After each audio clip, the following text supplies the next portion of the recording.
Bonjour, c'est Ursule encore. On est le 18 janvier 2020. Alors je viens sonner la trompette aujourd'hui encore et je viens nous encourager à tout faire pour bâtir notre relation avec le Seigneur et puis la développer. Amen. Parce que Jésus-Christ ne vient pas chercher juste ceux-là qui vont à l'église ou bien qui se disent chrétiens. Il vient chercher ceux-là ou bien celui-là en qui il se voit lui-même. Alors si tu te réclames de Christ, hein, alors il est donc important que tu t'assures que tu as une relation d'intimité avec lui et que tu vis uniquement pour lui. Il est important que tu marches pour ton Seigneur et non une vie de clopin-clopin. Amen, ça c'est très très important. Amen. Alors aujourd'hui je viens parler du combat du bien contre le mal. Et nous sommes vraiment dans ce temps-là où les ténèbres sont répandues partout sur la terre. Et au fait, le mal est appelé bien, le bien est appelé mal, si bien que finalement, on est perdu. Surtout quand on est quelqu'un qui a une bonne moralité et puis qui a un cœur tourné vers Dieu, on est troublé parce qu'on ne comprend pas. Mais c'est ça le monde dans lequel on est. Et c'est un monde où tout ce qui est mal est valorisé et tout ce qui est bien est taxé vraiment de ridicule. Et pour nous qui nous réclamons de Dieu, pour nous qui avons choisi la voie de la lumière, il est important que nous demeurions sur cette voie-là, quand bien même le monde mène une vie de compromis. Ça, c'est très, très important. Alors, c'est Dieu lui-même qui a séparé la lumière d'avec les ténèbres. Alors, Genèse 3, le verset 1 nous dit ceci. Genèse 3, le verset 1 nous dit ceci.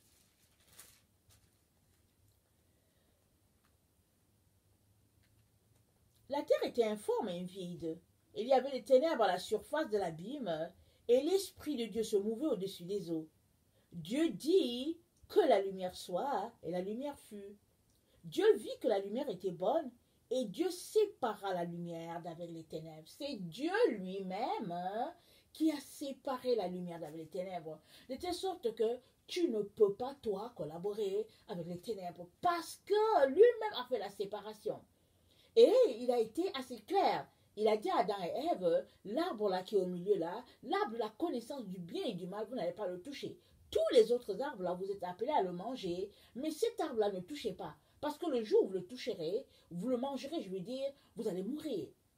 Et Satan étant l'ennemi de Dieu, il a décidé vraiment de souiller les enfants de Dieu et il est venu séduire Ève. Alors Ève a été séduite parce qu'elle se disait que bon, voilà, elle va devenir comme Dieu et puis donc voilà. Et elle est tombée dans ce piège-là de la mort. Et c'est Jésus qui est descendu, c'est-à-dire c'est Dieu lui-même encore sous forme humaine en la personne de Jésus, qui est venu montrer à l'humanité comment faire pour retourner à lui. Parce que la Bible nous dit que Jésus n'a point péché. Lui qui n'a point péché, Dieu l'a fait devenir péché pour nous. Alors, ce n'est que à travers une vie de sainteté et de pureté, axée sur Jésus-Christ, que tu peux dominer le mal. Parce que autrement, tu ne peux pas. Alors, Apocalypse 22 nous dit ceci. Heureux ceux qui lavent leurs robes afin d'avoir droit à l'arbre de vie et d'entrer par la porte dans la ville. Dehors les chiens, les enchanteurs, les impudiques, les meurtriers, les idolâtres et quiconque aime et pratique le mensonge. Alors ce verset-là nous dit que nous sommes appelés à une vie de sainteté. Nous sommes appelés à laver nos robes afin de ne pas demeurer dans le mal. Et au verset 15, Jésus nous donne une information. Il dit que les chiens, les enchanteurs, les impudiques, les meurtriers, les idolâtres, tous ceux-là vont se retrouver dehors, dehors de la maison paternelle. Parce que tu ne peux pas être de Dieu et en même temps pratiquer ces choses-là. Tu es appelé à te sanctifier, tu es appelé à te purifier. Et Jésus-Christ nous dit au verset 7, il dit, voici je viens bientôt, heureux celui qui garde les paroles de la prophétie de ce livre. Alors, si tu penses que Jésus revient bientôt, tu ne peux plus mener une vie clopin-clopin dans le mal. Tu ne peux pas vivre en, te, en corrompant tes idées. Tu es appelé à faire une séparation des ténèbres. Tu es appelé à faire une séparation de la lumière d'avec les ténèbres comme Dieu lui-même a fait. Et c'est à toi de décider. Ce n'est pas Dieu qui va faire cela pour toi. Ce n'est pas quelqu'un d'autre qui va faire ça pour toi. C'est toi-même qui es appelé à le faire. Alors, Ésaïe 60, le verset 1 et 2 nous dit ceci, ça dit, lève-toi, sois éclairé, car ta lumière arrive, et la gloire de l'Éternel se lève sur toi. Voici, les ténèbres couvrent la terre, et l'obscurité les peuples, mais sur toi l'Éternel se lève, sur toi sa gloire apparaît. Amen. Alors, ça dit, lève-toi. Ça, c'est la première des choses que tu dois faire. Tu dois te lever. C'est-à-dire, tu dois prendre une décision, tu dois prendre un engagement. Tu dois te tenir debout. C'est dit, lève-toi. Alors, si tu es assis, lève-toi. Mais si tu es déjà debout, c'est-à-dire, prends position. Prends position. Et maintenant, le deuxième élément, sois éclairé. C'est à toi de chercher l'information, c'est à toi de sortir de ton aveuglement, c'est à toi de sortir de ta vie d'obscurité par les recherches que tu fais. Tu as besoin de faire quelque chose pour sortir de ton aveuglement. Et à partir de ce moment-là, il dit ta lumière arrive. Ce n'est que quand tu vas te lever, que tu vas te tenir pour la vérité, que tu vas te mettre à faire tes recherches, ce n'est que là que ta lumière viendra. Plus tu vas chercher à être éclairé, plus la lumière divine viendra jusqu'à toi. Et le verset 2 nous dit que les ténèbres couvrent la terre et l'obscurité les peuples. Mais sur toi, la gloire de Dieu, sur Israël, la gloire de Dieu se lève. Et la gloire de Dieu se lève sur quiconque se lève, c'est-à-dire prend position, sur quiconque cherche à être éclairé. La lumière se lève pour une telle personne. Mais pour le reste, la personne reste dans les ténèbres. Il est donc important que toi, tu réalises que c'est une situation vraiment sérieuse et que tu te lèves. Au lieu de demeurer là, pensant par exemple que une information va te venir, ou bien pensant que telle personne va prier pour toi, c'est à toi de t'élever et de chasser les ténèbres de ton chemin ou bien de ta vie pour que ta lumière puisse être éclairée au maximum. Amen. Alors, Matthieu 5, le verset 38 à 48, Matthieu 5, le verset 38 à 48.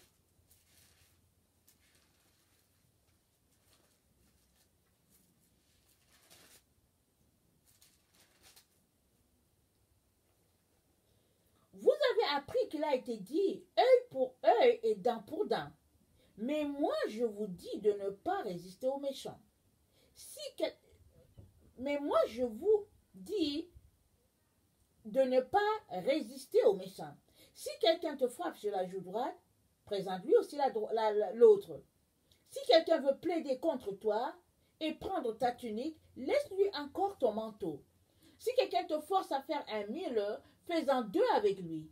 Donne à celui qui te demande et ne te détourne pas de celui qui veut emprunter de toi. Vous avez appris qu'il a été dit, tu aimeras ton prochain et tu haïras ton ennemi.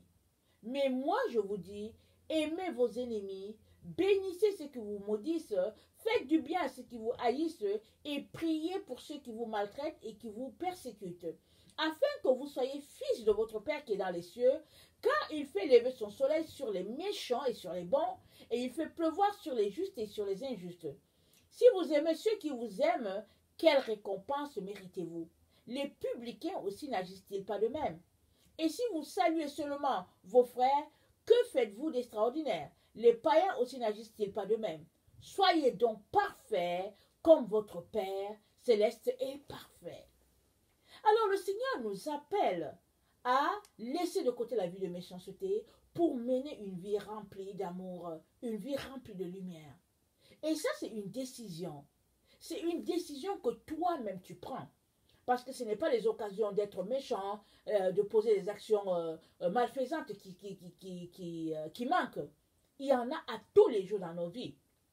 Mais le choix que tu fais, de marcher dans la lumière ou bien dans la bonté va te distinguer du monde des ténèbres. Parce que les ténèbres, c'est tout un monde et la lumière, c'en est un autre. C'est deux royaumes différents. Et les deux ne se rencontrent à nulle part. Il n'y a pas une pénombre à quelque part pour que les deux puissent se rencontrer comme un point d'intersection, comme on voit en mathématiques. Non. L'un est séparé de l'autre. Alors, si tu te réclames d'enfant la lumière, il est très très important que chaque action, que tout ce que tu fais, que ce soit en parole, en acte, soit fonction de ta vie de lumière. Sinon, tu te retrouverais à faire du flirt avec l'autre monde, le monde des ténèbres. Or, Dieu nous a appelés à vivre dans un monde de lumière parce que nous sommes les enfants de lumière. Amen. Alors, Romains 12, le verset 9 nous dit ceci. Romains 9, le verset 12.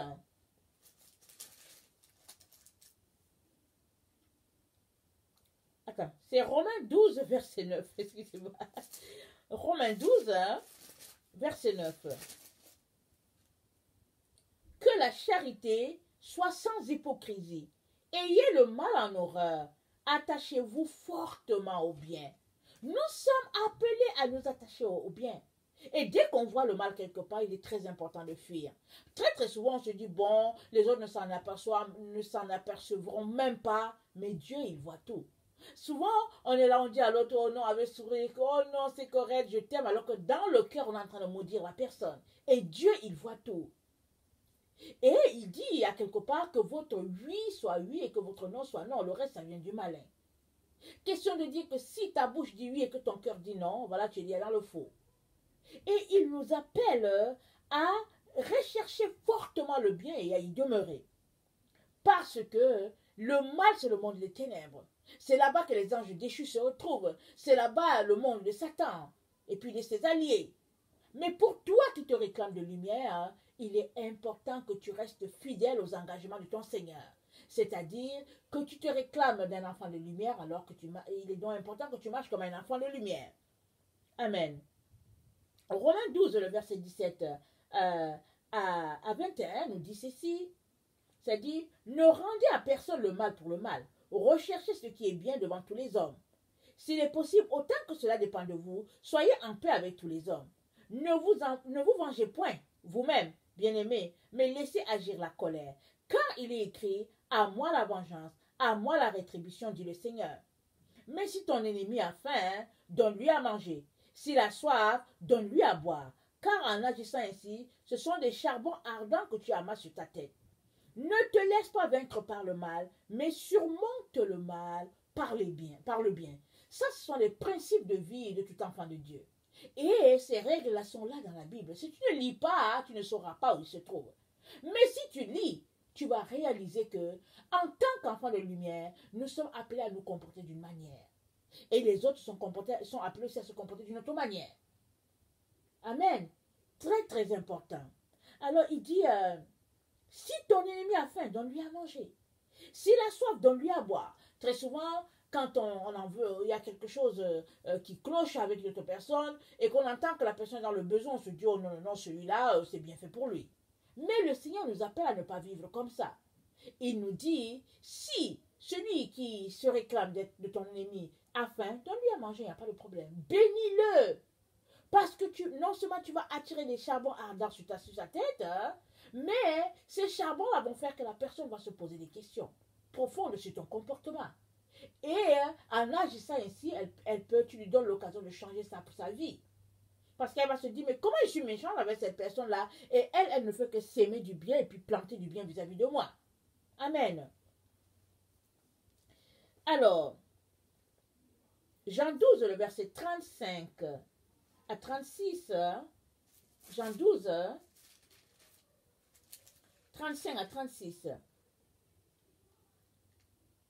Jésus leur dit, la lumière est encore pour peu de temps au milieu de vous, marchez pendant que vous avez la lumière, afin que les ténèbres ne vous surprennent point. Celui qui marche dans les ténèbres ne sait où il va. On va répéter ça. Il dit, la lumière est encore pour un peu de temps au milieu de vous. Marchez pendant que vous avez la lumière. Il dit, pendant qu'on a la lumière, il nous dit de marcher. Marcher quoi? C'est-à-dire, il est en train de te dire, pendant que la lumière est là, fais ce que Dieu te dit de faire. Agis en fonction de cette lumière-là. Pose des actions de lumière. C'est ce qu'il est en train de te dire. Fais ce que tu es appelé à faire pendant que la lumière est là. Et la lumière, c'est Jésus. Amen. Il dit, afin que les ténèbres ne vous surprennent point. Alors, les ténèbres ici sont personnifiées. Il est en train de dire que si tu ne marches pas dans la lumière, tu seras surpris par les ténèbres. C'est l'un ou c'est l'autre. Les deux ne vont pas ensemble. Si tu marches par la lumière et puis dans la lumière, les ténèbres ne vont pas venir à côté de toi. Ils vont fuir. Parce que là où la lumière arrive, elle éclaire les ténèbres. Amen.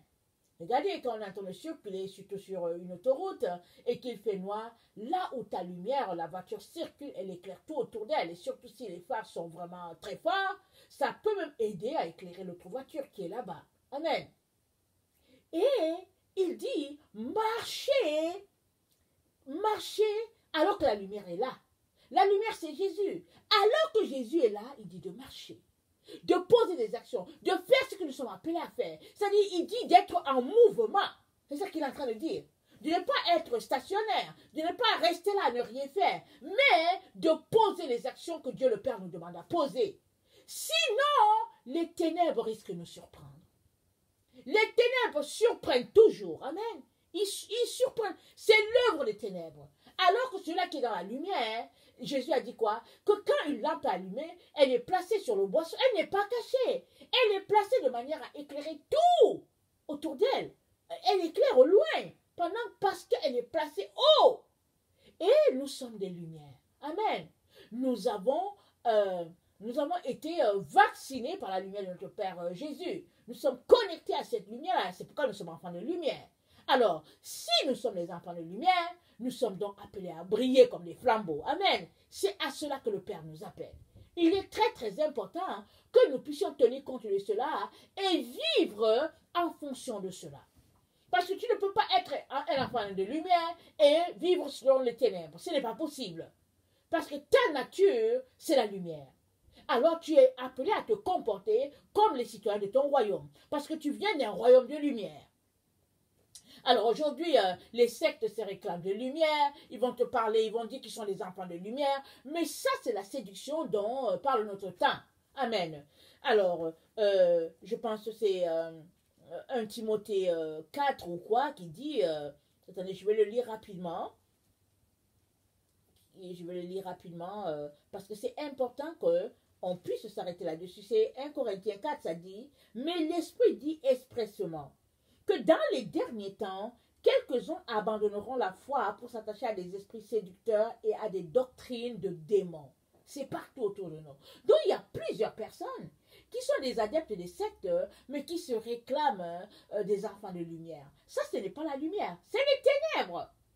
C'est les ténèbres. Et n'oublions pas, la Bible dit que Satan se déguise en ange de lumière.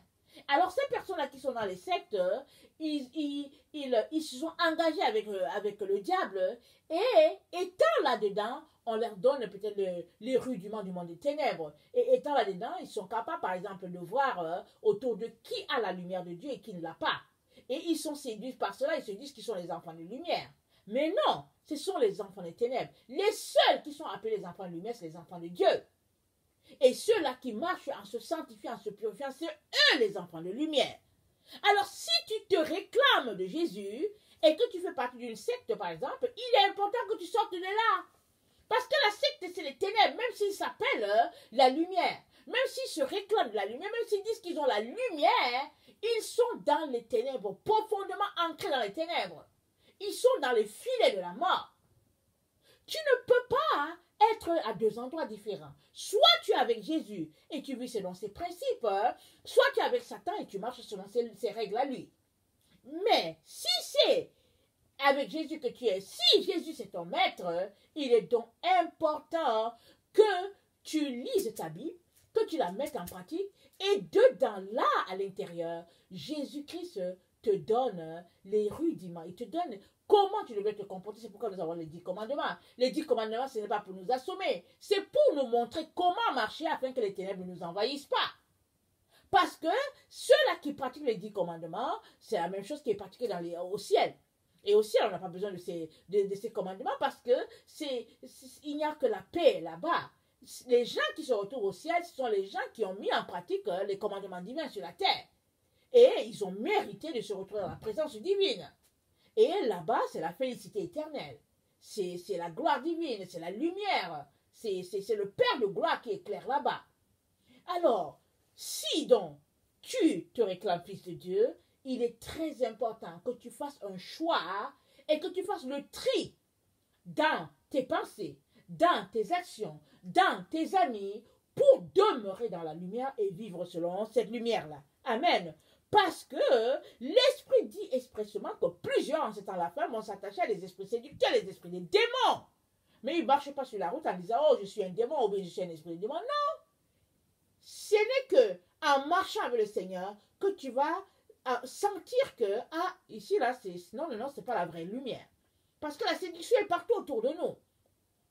Mais plus tu es exposé à la lumière, plus tu vas pouvoir distinguer ce qui se passe dans les ténèbres, plus tu vas pouvoir rechercher le bien, plus tu te détourneras du mal. C'est ça. Tu es appelé à prendre position, et moi avec. Amen.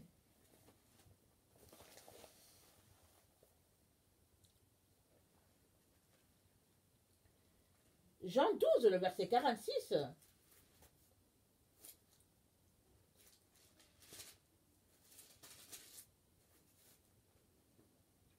Je suis venu comme une lumière dans le monde, afin que quiconque croit en moi ne demeure pas dans les ténèbres. Je suis venu comme une lumière. Et quiconque croit en moi, je donne à cette personne la possibilité de ne pas demeurer dans les ténèbres. C'est à toi de choisir. C'est à toi. Si tu te réclames de Christ, fuis les ténèbres. N'aie rien à voir avec les ténèbres. Fuis-les. Fuis le mal. Pratique le bien si tu te réclames de Christ. Amen. Parce que Satan, il se déguise en ange de lumière. Il se comporte toujours comme si, au fait, il a la vérité, alors que dans le fond, son seul désir, c'est de t'étrangler dans les ténèbres. C'est de te faire croire que tu as trouvé le chemin de la vérité, alors qu'en réalité, tu es pris dans le filet de la mort. Amen. Jean 3, le verset 19 nous dit: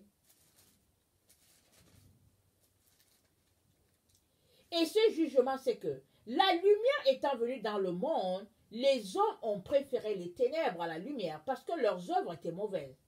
Car quiconque fait le mal est la lumière et ne vient point à la lumière, de peur que ses œuvres ne soient dévoilées. Mais celui qui agit selon la vérité vient à la lumière, et afin que ses œuvres soient manifestées parce qu'elles sont faites en Dieu. Amen. Car quiconque fait le mal est la lumière et ne vient point à la lumière, de peur que ses œuvres ne soient dévoilées. C'est ça un peu le comportement. Parce que les ténèbres, c'est tout ce qui se trame dans le mal, c'est dans les ténèbres. Tout ce qu'on cachote, tout ce que, bon, on n'aimerait pas que les autres sachent, c'est là, c'est dans les ténèbres. Mais quand on est un enfant de lumière, on n'a pas à vivre dans les ténèbres. Parce que toute notre vie, c'est une vie devant le Seigneur, c'est une vie qui est remplie de lumière. Et Jésus dit, il est venu établir un jugement. Il dit, ce jugement, c'est que la lumière étant venue dans le monde, les hommes ont préféré les ténèbres parce que leurs œuvres étaient mauvaises. Et cela nous donne, toi et moi, de ne pas préférer les ténèbres.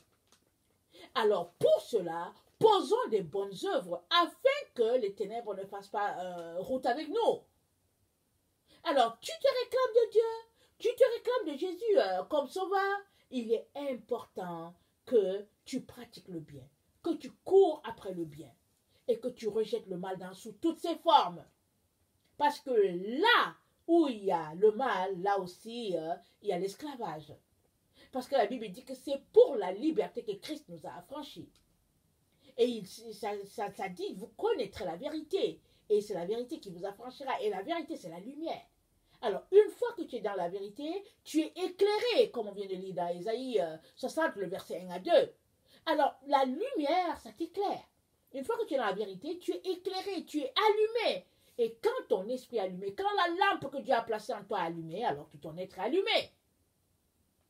Amen. Il est important que vraiment cela fasse partie de tes engagements, de sortir de tout ce qui est ténèbres, de sortir de tout ce que le Père n'aime pas.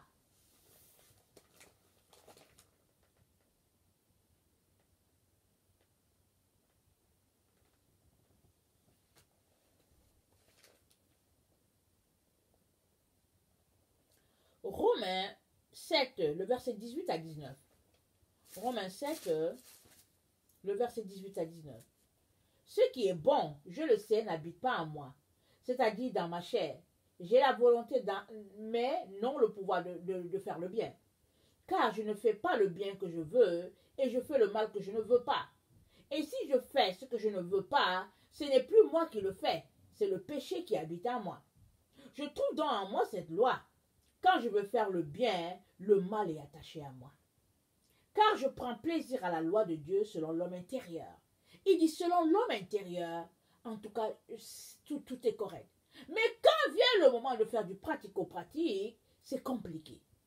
Verset 23. Mais je vois dans mes membres une autre loi qui lutte contre la loi de mon entendement et qui me rend captif à la loi du péché qui est dans mes membres. Paul exprime tout ce qu'un être humain vit, un être humain qui donne sa vie à Jésus et puis qui se retrouve à cette lutte constante-là. Et Jésus-Christ nous dit, je suis la lumière. Je suis venu pour établir un jugement sur la terre. C'est ça qu'il nous a dit. Alors il dit, tous ceux-là qui pratiquent le mal, ils détestent la lumière. Alors si tu veux demeurer dans la lumière, le verset nous dit de pratiquer le bien. Tant et aussi longtemps que tu ne pratiques que le bien, tu vas rester dans la lumière. Tu vas demeurer dans la lumière, cette lumière-là va t'éclairer. Mais à partir du moment où tu vas jouer le double jeu de pratiquer le mal, tu vas te retrouver ipso facto dans les ténèbres, le monde de Satan. Et Jésus t'encourage, il te demande, il t'exhorte à faire une séparation claire et nette entre le mal et le bien, entre la méchanceté et la bonté, entre les ténèbres et la lumière. Et ça, c'est ta décision à toi. C'est ton choix de vie. Si tu es capable, par exemple, de bénir une personne que tu ne le fais pas, ça, tu tombes directement dans les ténèbres. Si tu es capable de s'aimer une bonne action avec quelqu'un et que tu ne le fais pas, ça, c'est les ténèbres. Il est donc important que toi-même, tu décides de poser des actions concrètes. Tu n'as pas besoin que quelqu'un te dise que, ouais, vraiment, fais ceci, fais cela. Il y a des gens qui disent que, ouais, oui, je suis en train de prier pour voir ce que Dieu veut que je fasse pour telle personne. Mais est-ce que tu as entendu que la personne est dans le besoin? Vas-y, fais du bien. Tu es l'enfant de ton père. N'attends pas qu'on t'envoie une liste pour dire que, ouais, telle personne a tel problème, et puis voilà la liste de ses besoins. Mais non. Tu as appris que la personne a des problèmes, vas-y, règle ses problèmes. Tu as appris que la personne, tu vois que la personne, il fait froid, par exemple, et tu vois que la personne a la difficulté à s'habiller chaudement. Tu la regardes, tu vois ses chaussures, ses bottes, tu vois que c'est pas correct. Vas-y, prends la personne, amène-la dans un centre d'achat, habille la personne, c'est pas compliqué. Tu as appris que la personne a un besoin, réponds à ce besoin-là.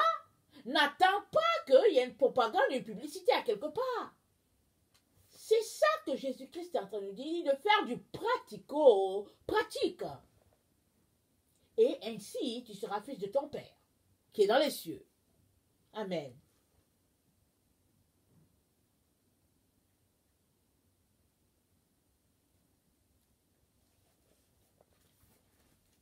Apocalypse 22, on vient de le lire au début, on va le lire à la fin.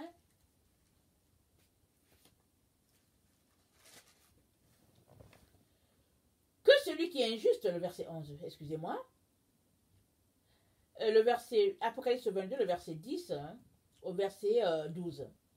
Et il me dit, ne scelle point les paroles de la prophétie de ce livre, car le temps est proche. Que celui qui est injuste soit encore injuste. Que celui qui est souillé se souille encore. Et que le juste pratique encore la justice. Et que celui qui est saint se sanctifie encore. Voici, je viens bientôt, et ma rétribution est avec moi, pour rendre à chacun selon ce qu'est son œuvre. Je suis l'alpha et l'oméga, le premier et le dernier, le commencement et la fin. Heureux ceux qui lavent leurs robes afin d'avoir droit à l'arbre de vie et d'entrer par les portes dans la ville. Dehors, les chiens, les enchanteurs, les impudiques, les meurtriers, les idolâtres et quiconque aime et pratique le mensonge. Dehors, dit le Seigneur. Et quand c'est dehors, c'est dans le monde des ténèbres que la personne se retrouve. Alors si nous nous réclamons de Christ et que nous avons pris cet engagement-là de le suivre, alors il est important qu'on aille jusqu'au bout de notre engagement, comme nous le dit Jésus. Il dit que celui qui est injuste soit encore injuste, que celui qui est souillé se souille encore davantage, parce qu'il est en train de t'enseigner à ne pas être sur deux fronts. Il est en train de te dire de choisir ton camp et d'y demeurer. Parce qu'au moins, si tu choisis les ténèbres, vis pleinement dans les ténèbres, tu seras satisfait de tes ténèbres parce que tu connais ta récompense. C'est dans l'enfer. Et si tu choisis la lumière, il dit, vis pleinement sur la lumière. Selon la bonté et l'amour, reste-y et pratique constamment parce que tu finiras dans la gloire divine. Parce qu'il n'y a pas un commun accord entre les deux mondes. Il n'y a pas une intercession possible. C'est l'un ou c'est l'autre. C'est pourquoi Jésus-Christ exhorte. Il dit, si tu es souillé, souille-toi encore. Et si tu es sanctifié ou que si tu te sanctifies, il dit, sanctifie-toi encore davantage. C'est le temps dans lequel nous nous trouvons, mon frère et ma soeur. Que le Seigneur nous donne vraiment d'aller jusqu'au bout de nos engagements et de rester sérieux à ce chemin-là qu'on a embrassé avec lui. Il nous conduira certainement devant le trône parce que c'est un chemin étroit, mais c'est un chemin sûr. C'est un chemin difficile, mais c'est un chemin qui nous conduit devant le trône. Amen. Que le Seigneur vraiment vous bénisse et qu'il vous donne, malgré les difficultés, d'aller jusqu'au bout de votre engagement vis-à-vis du Seigneur Jésus. C'est-à-dire, portez votre croix, renoncez à vous-même et le suivre. Amen. Je vous aime beaucoup et Dieu davantage. Soyez bénis. Merci.